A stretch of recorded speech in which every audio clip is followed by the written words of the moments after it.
fàttaliku mbokk yi juróom-ñaari waxtu mooy jot ci seen télévision nationale ñu indi leen xabaar yi nga xam ne nii ñoom la ñu fiy jot a taatane tey jii xabaar yi li ci gën a fës moo di tawat yi nga xam ne nii moo gën a ci suñum réew ñi koy wax itam Covid 19 ndax am na ñeent ñoo xam ne nii nimiku nañ ne dolleeku nañ ñi ci am waaye itam am na fukk yoo xam ne nii ñoom itam wér nañ ba génn l'hôpital ak li nga xam ne nii itam moo doon tolluwaayu tawat jooju ci fànn yëpp incha allah dinañ ci indi ay leeral tawat jooju itam ku nekk xam ne ne moo taxoon njiitu réew mi ci waxtaan yi nga xam ne nii seq na ko askan wi ci ñetti fan ci weeru avril bi ñu nekk rawatina itam mu tolloo ko bañ ne ëllëg la suñu feetu indépendance am na waxtaan wu mu def ba am itam ak jagle gu mu jagle ci ay pàcc yoo xam ne ci wàllu courant bi wàllu ndox mi ak yeneen fànn yi hôtel yi ak transport bi mu am itam jéego yu am solo yu mu ci def loolu incha allah dinañ ko gën a texan ñi war itam xool kilifa yi nga xam ne nii ñoom ñoo ci addu ngir ñu gën ñoo xamal loolee nan lañ koy doxale ak jumtukaay yi nga xam ne nii ñi ngi wëy di ci soññi ak di ko jagleel ñi nga xam ne nii ñoom ñoo ko yeeyoo ngir ñu gën a mën a fegu loolu incha allah dinañ ci indi ay leeral ni ñu ko waxee ci njëlbeenu xabaar yi njiitu réew mi di président Macky Sall ku nekk xam ne ne ci ñetti fan ci weeru avril bi ñu nekk bi mu doon waxtaan ak askan wi bañ ne ëllëg la suñu feetu indépendance waxtaan wi la ci ëpp doon itam da nga xam ne nii moo ca gën a doon lu ci tonawu moo di taxawaay yi nga xam ne nii jël na ko ngir itam lépp loo xam ne nii moo doon taxawu ak ndimbal ak itam daanaka geesu goo xam ne war nañ koo geesu askan wi ñu daal di leen koy geesu rawatina ci jamono ji nga xam ne nii itam ci la jamono yi balaa bii ñu nuyu loolu nag am na ci ay fànn yoo xam ne ci wàllu courant beeg wàllu ndox meeg lu ni mel kilifa yee ko ŋànk indi ci nañ ci ay leeral lamintoole lañ ciy teewlu. booloo xeex ngir daan li nga xam ne mooy coronavirus ci anam boobu la nguur gi taxawee ci jamono yi ñu tënk ab programme bu am solo te am ay pàcc yu mel ni courant bi ak ndox mi li nga xam ne mooy fayum courant bi yëf yi daanaka nii la tëddee ci ñi nga xam ne seeni consommation mu ngi toll ci 250 kilowattheures. ñi nga xam ne fayagunu bu ñuy dugg ci loolu nu baal leen du ñu fay ñi nga xam ne nag fay nun ba pare lu leen waroon di gàddul daaneen ko jox mu doon avoir bi nga xam ne dafay nekk seen facture bi suy ñëw mu génne ko ci donc noonu la ñu décidé doxale ko. ñi nga xam ne courant woyofal la ñuy faral di jëfandikoo te bokk itam ñi nga xam ne ñooy bénéficiaires yi ñoom itam bokk nañu ci programme bi nga xam ne mooy programme de résilience économique et sociale bu njiitu réew mi. tey mesure bi commencé na maanaam ki nga xam ne sa facture fayagoo ko woon mën nga ci bénéficier wu ku fay ba pare daan la delloo bi mooy duñ la fay defal ci Senelec ci sa compte lu tollook njëg montant boobu nga xam ne soo ñëwee di fayaat da nga koy wàññi si sa facture ñu nekk ñu woyofal nag comme kenn mënu leen defal loolu du leen di créditer directement si seen compte date bi nag ak heure bi loolu comme système informatique la nu war ko programme bi mesure bi ajjuma la wadd donc il faut ngeen may Senelec délai fii ak suba ñoom daan ci dellu ci lu gën a yaatu. ci wàllu ndox mi facture yi ñaari weer bu ne lañ koy joxe ci loolee ñi nga xam ne ñooy fay jamono yi ak facture yi di ñëw lépp am na nu ñu koy doxalee ngir lépp yemb ci askan bi nga xam ne moo ko yellool. li ñuy jël en charge mooy benn bimestre la ñuy jël en charge maanaam ñaari weeru consommation ndox ku nekk xam na ne consommation ndox mi par ñaari weer lañ koy def ñaari weer la ñuy jël jëluñu ñetti weer jëluñu ñeenti weer moom la ñu annoncé moom la ñuy jël muy benn facture kon boo xam ne bi danañ ko jël. léegi nag li nga xam ne aussi moom la ñuy jël en charge mooy tranche sociale bi maanaam li ñuy wax ñaar fukki mètre cube yu njëkk yi mooy ñaar fukki junniy litres yu njëkk yi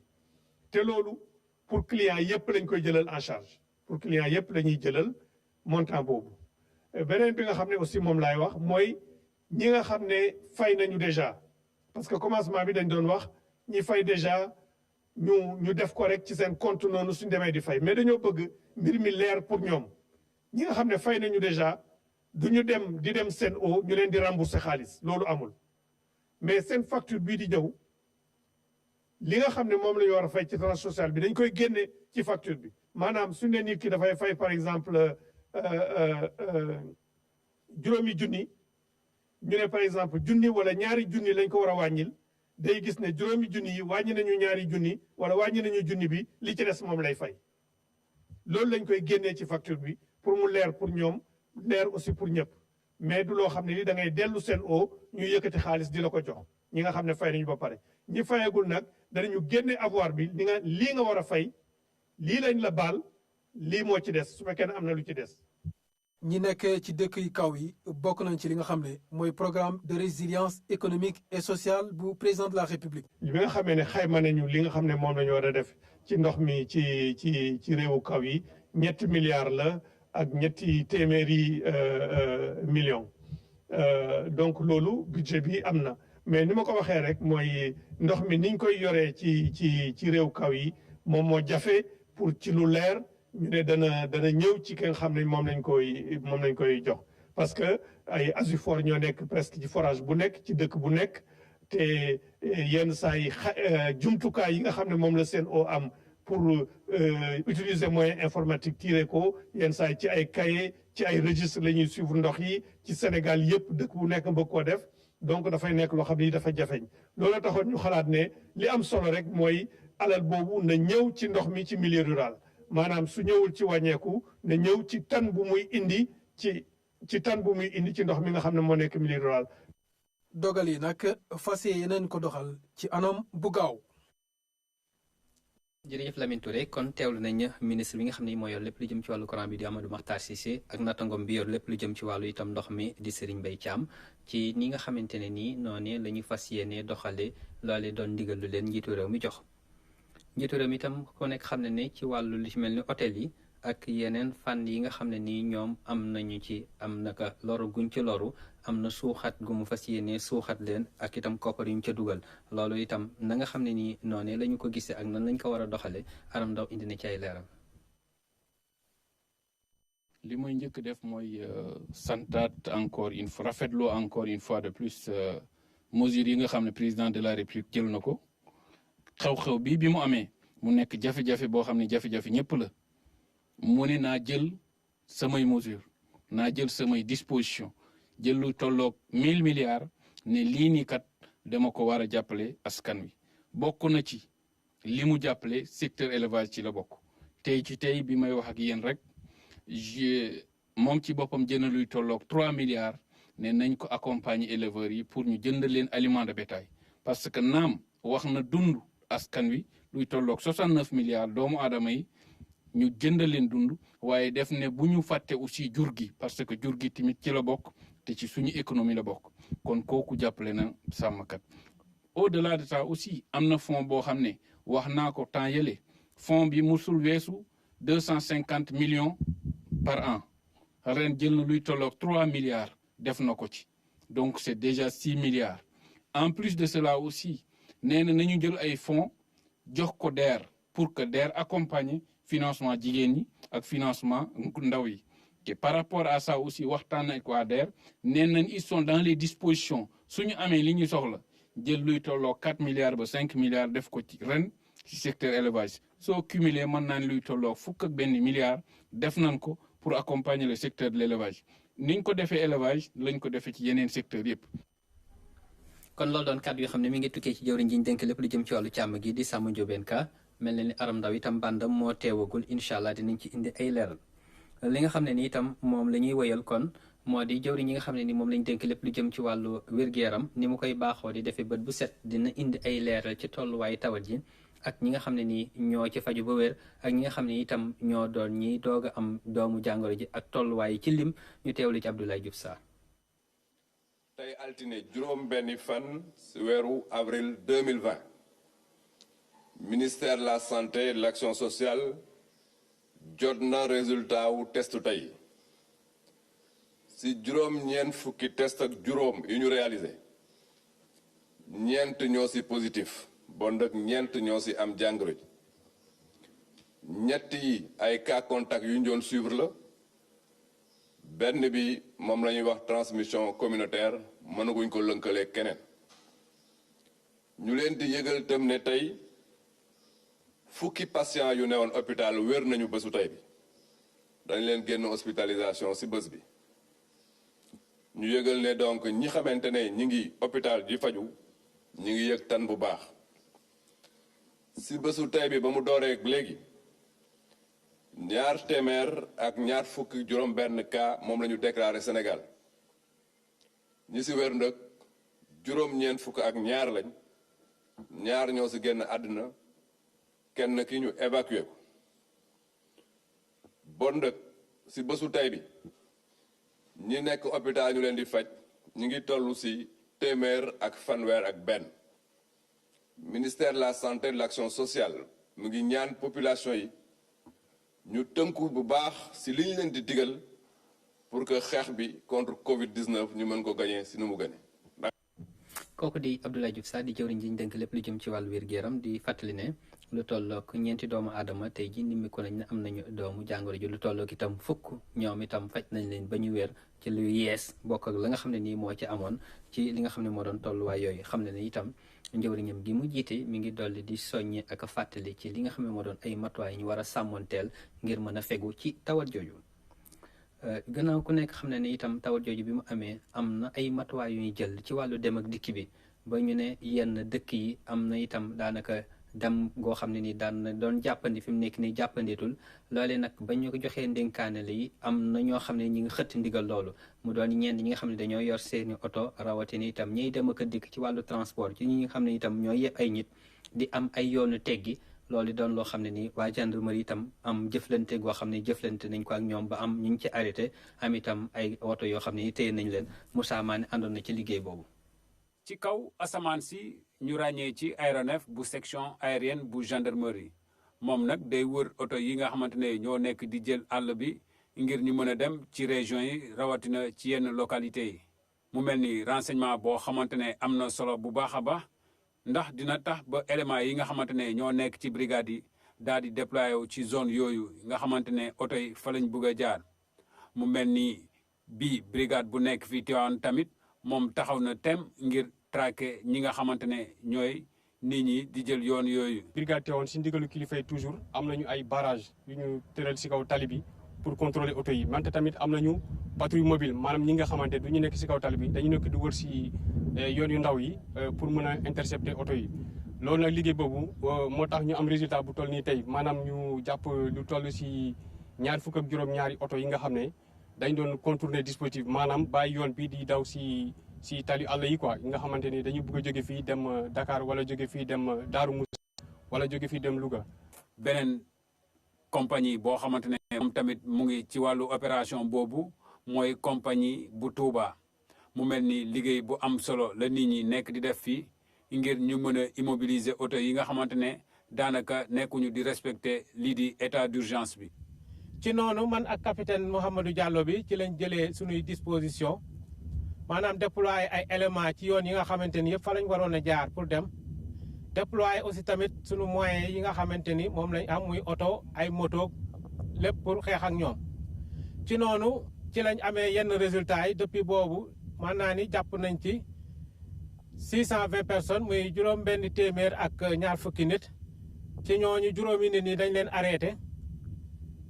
arrêté ci aussi téeméer ak ñeent fukk ak juróom-ñaari oto téye leen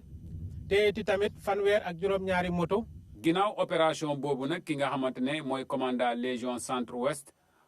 muy colonel Cheikh Sarr nag moom nag indi na ay leeral ginnaaw bi nga xamante ne am na benn vidéo boo xamante ne mu ngi daw ci réseaux sociaux muy wone ay car yoo xamante ne dañoo yëpp ay nit di jaar ci àll bi jamono ji nga xamante ne ci gox yi nga xamante ne ñoo nekk ci Sindia ak li ko wër am na fay tool yoo xamante ne béy bi daanaka ñor na mu mel ni ñooñu nag dañuy dem pour witti lépp loo xamante ne béy nañ ko fa leneen li nga xamante ne wax na ko nee na nit ñi nañu xoolaat bu baax lu ñuy xool ci biir réseaux sociaux yi loolu moo tax mu ngi ñaax nit ñi nag ñu xoolaat bu baax a baax li nga xamante ne moom la ñuy fekk ci réseaux sociaux yi. jërëjëf Moussa Mané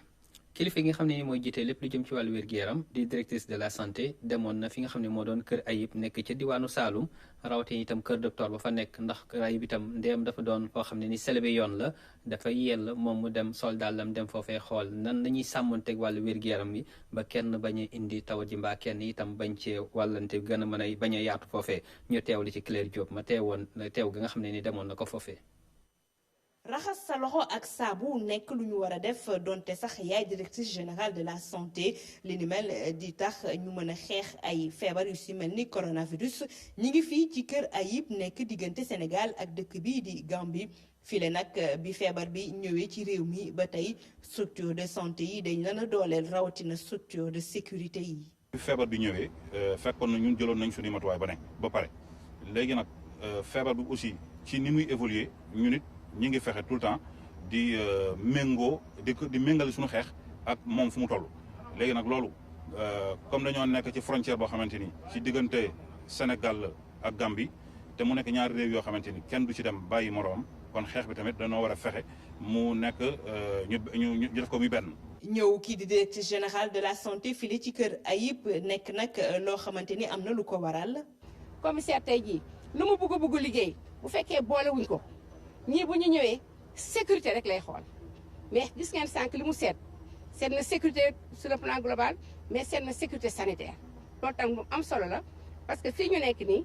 lépp lu fi mun a jóge tey jii lu mu ndaw rek mun na wasaare ci dëkk bi gis nga feebar bi mu ngi jóge Chine wax nañ ko gis nga Chine nu mu soree mais egsi na tey ba Sénégal donc loolu mooy wane ne lu benn mën fukk ñoo ko dàq. poste Kër Ayib daanaka mbooloo bu takku muy dugg ak génn bis bu nekk bi nguur yi nag jëlee mesure yu bees yi daanaka kenn du fi jaar li ñuy jublu ci li ni mel mooy rek fexe nu ñu gën a wàññee law feebar bi ci suñu biir. jàpp nañ ne li nga xam ne ñoo ngi koy def santé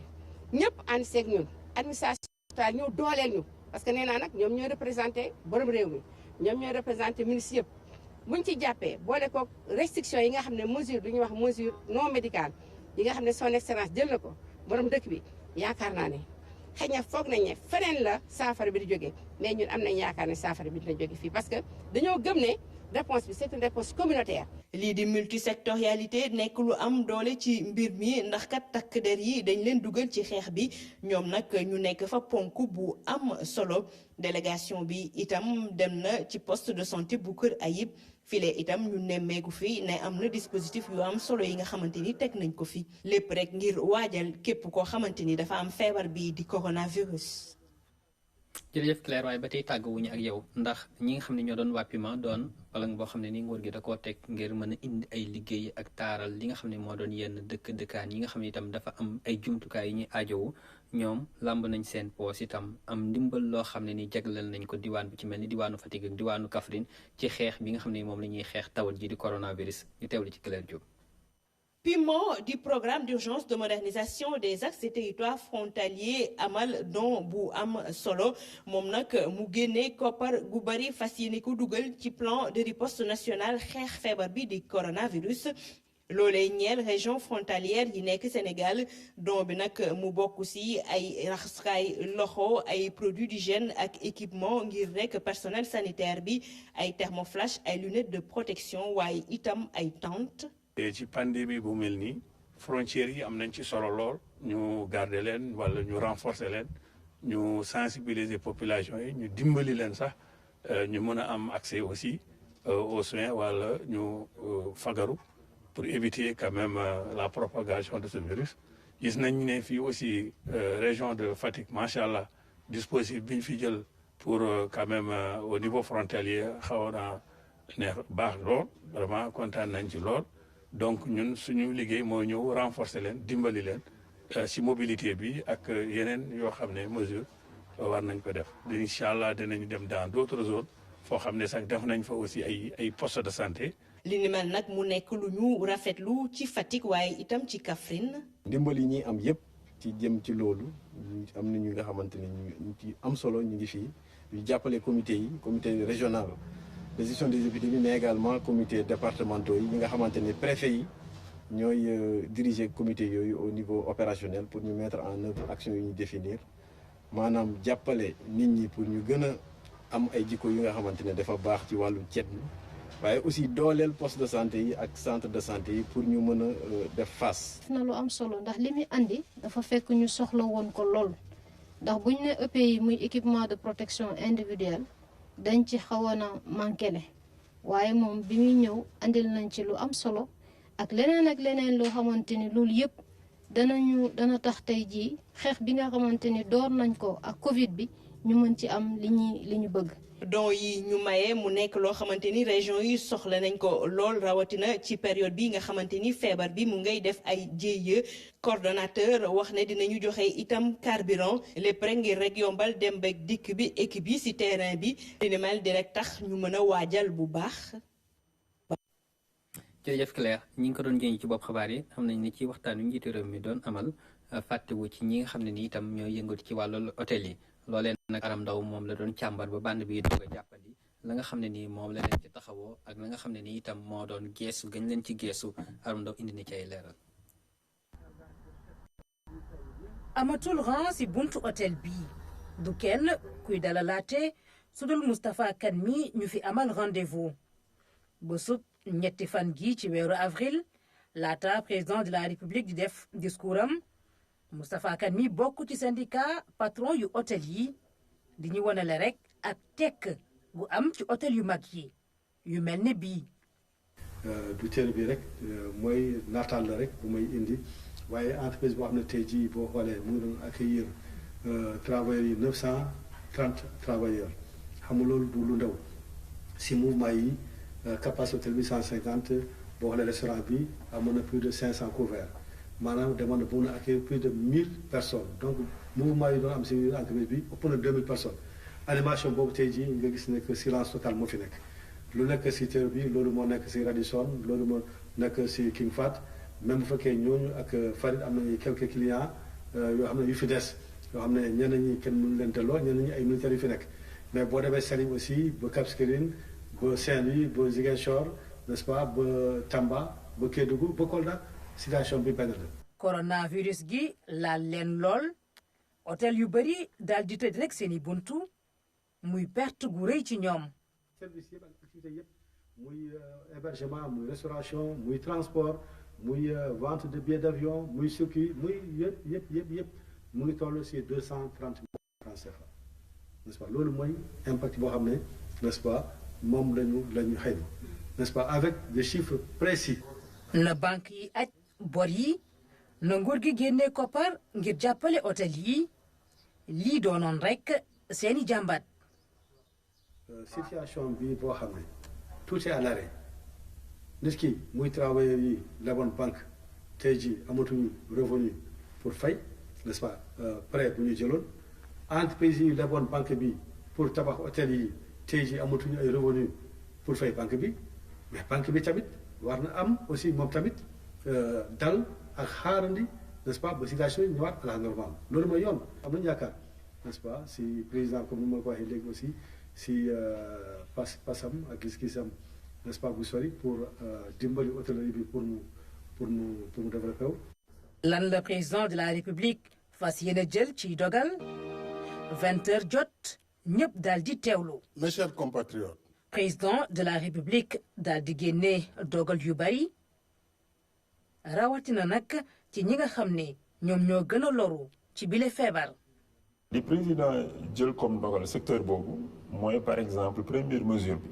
mooy crédit hôtelier bi nga xam ne gouvernement bi tegoon na ko fi bi Ebola amee crise Ebola pour jàppale secteur tourisme 5 milliards la woon président jël na dogal dolli ci 10 milliards pour que hôtel yëpp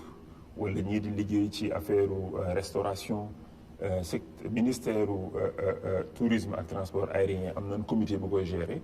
ñu yokk ci 10 milliards donc mu nekk 15 milliards loolu day dimbali entreprise yooyu immédiatement. téeméeri milliards mooy jàppale gu njëkk gi yeneen ñaari téeméeri milliards moom daal di jëm rek ci financement yu yomb ci wàllu l'impôt yi ak taxe yi yu ci bëri nguur gi daal di koy aj yii mu baale ko yeneen yi rek mu daal di tuxal àpp gi. président jël dogal tam ne. entreprise yooyu yëpp nga xam ne daan am jafe-jafe yooyu taxes yu ñu war a fay gouvernement bi ak ay impôt lépp lu ñu waroon fay daal gouvernement ñu waroon ko fay tey wala suba wala fii ak weer président jox na leen délai mu dem ba 15 juillet 2020 donc jox leen 3 mois pratiquement de plus léegi loolu dina tax ñoom ñu mun a utiliser trésorerie boobu pour mun a jàppale seen bopp. nguur gi nag lenn lay laaj. maanaam ñu bañ a dàq kenn. condition bi nag mooy doo dàq ay employé wala soo defee sax chômage technique di nga fay minimum 10% salaire net président jël ndogal tam ne entreprise yooyu am ay difficultés seen cotisation salariale wala ay taxe salariale impôt lu ñu doon fay ci salaire yi loolu yëpp président da koy dindi ndax salaire net bi. toll ci minimum 70% donc loolu charge entreprise itam day wàññeeku. lii lépp nguur gi dugal ci xeex bi koppar yaa ngi bawoo ci fond bi ñu naan force Covid 19 nguur gi daal di indi programme bu bees tàkk ngir wàññi bu baax ni feebar bi di coronavirus nara lottalee wàllu koom gi.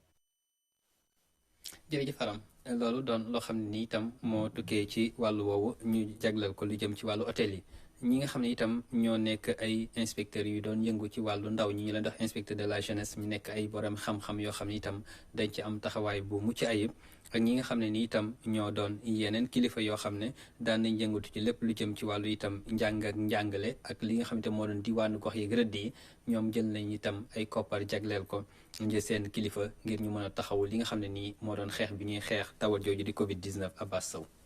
ngir ñu xeex jàngoro ji di coronavirus kenn ku si ne war na si béy waaram mu mel ni nag ñi nga xam ne ñoo bokk ci kuréelu inspecteur de la jeunesse yi te nekk à la retraite rawatina sax encadreur des collectivités éducatives yu Sénégal yi ñoom nag xam nañ ko bu baax a baax. ñëpp taxaw xam ne lii fi ñu xew Sénégal xew ci monde bi yëpp ñëpp war na cee dugal seen loxo ñu ne nag association bi ñun bi ñu jiite muy association inspecteur à la retraite ñun waruñoo toog nii rek di xaar war nañoo def geste ñu xam ne ñu ngi suivre Sénégal te ci Sénégal lañ bokk. bi njiitu réew mi son excellence le président Macky Sall woote ñu gis ci taxawaay bi ñu ci am loolu egg na ci sunu xol ñu gis ni kat devoir la pour ñu it ñu accompagner la ci liggéey boobu ndax dañu di ay partenaires yoo xamante ni yàgg nañu te gis nañu bi nga ñëwee ci département bi aussi am na ay changements yoo xamante ni franchement association yi gis nañ ci seen bopp waaye xale yi gis nañ ci seen bopp. ñu sumb ci xeex mi ñaari kuréel yooyule ñu xam bu baax li nga xamante ne moom moo njëriñ askan bi ñu fas yéene taxaw ci wetu nguur mi jaarale ko ci seen ministère ngir ñu jàppale nguur bi le. li ngeen def nii tey nag daf ñu neex lool ñëw bi rek manifester seen soutien à l'État du Sénégal au ministère dafa doy sëkk parce que xeex la ba nga xamante ni nu ko waaye xeexee rek dina am solo dina dimbali peuple sénégalais ndax àdduna yëpp la coronavirus laal Sénégal nag baissewu ci les bras toogul rek croiser les bras ñi ngi ci bay seen waar ngeen comprendre ne effort yi nga xamante ni état du Sénégal mi ngi koy def appel bi nga xam ne président de la République def na ko Sénégal yëpp la ko def yéen ngeen jóg poser acte yu patriotique yi donc ñu ngi leen ciy gërëm bu baax di leen sant. loolu nag mu mel ni ñoom ki nga xam ne ñoo bokk ci kuréel yooyule kenn ku si ne dugal na ko param bu baax a baax ci xeex mi wante ginnaaw loolu ñoom nag ñu fas yéene wéyal sensibilisation bi ci terrain bi loolu nag le ministre bi di wax moo di bépp association bu jeunesse bu Sénégal taxaw na ci xeexum Covid 19. jërëjëf Abbas Seydina Aline Fall moom dafa xool itam tawat ji ak li nga xam ne itam moo doon ay tolluwaayam ci bitim réew rawatina ci àddina wërngal kàpp xam le ne lu tollook juróom benn fukki junni doomu aadama ak juróom-ñeent ñoom faatu nañ ci lu tollook itam million bu tegal am nañu doomu jàngoro jooju loolee nag ba ñuy doon loo xam ne ni itam lu ñuy jéem a saafara te amaguñ ci am paj moom ca Mali moom am na ay cong moo xam ne ni am na fa ba lu tollook ñaar fukki soldaar wàcc ca ñu teewlu ci Seydina Aline Fall. ca Europe limub ñi faatu ca coronavirus bi wàññeeku na jamono jile ca Espagne Italie ak France mu nekk ñetteelu fan boo xamante ni nag nemmeeku nañ ne am na nag wàññeeku nag ci ñi ñàkk seen bakkan nag foofu lee waaye nag fële ca États-Unis nag moom nag am na yokkute ci nag ñi nga xamante ne feebar bi nag dal na lañ ak ñi nga xamante ne nag ñu ngi fay woy di faatu ca Royaume-Uni ren bi di Elizabeth II moom nag génn na dal di nag wax ak askan wa mu nekk nag lu jafe foofu nag ca dëkk ba ndaxte nag moom Elizabeth II bii nag mooy ñeenteelu yoon nag muy génn di wax gannaaw bi nga xamante ne ni nag nekk na ren foofee ca nag Royaume-Uni boobaak léegi toll ci juróom-benn fukki at ak juróom-ñett. ci àdduna bi nag ñu jàpp ne juróom-benn fukk ak juróom-ñeenti junni nit ñàkk nañ seen bakkan nag ci feebar boobu di coronavirus. ca France ñu jàpp ne juróom-ñetti junni nit ñàkk nañ seen bakkan nag ci coronavirus bi ca dëkk ba sax am na nag benn essai clinique boo xamante ne ni nag dañ koy tàmbali suba ak jàmm ngir nag xool deretu ñi nga xamante ne ñoom dañoo wër nag ci feebar bii di coronavirus ndax mun nañu nag xool seen deret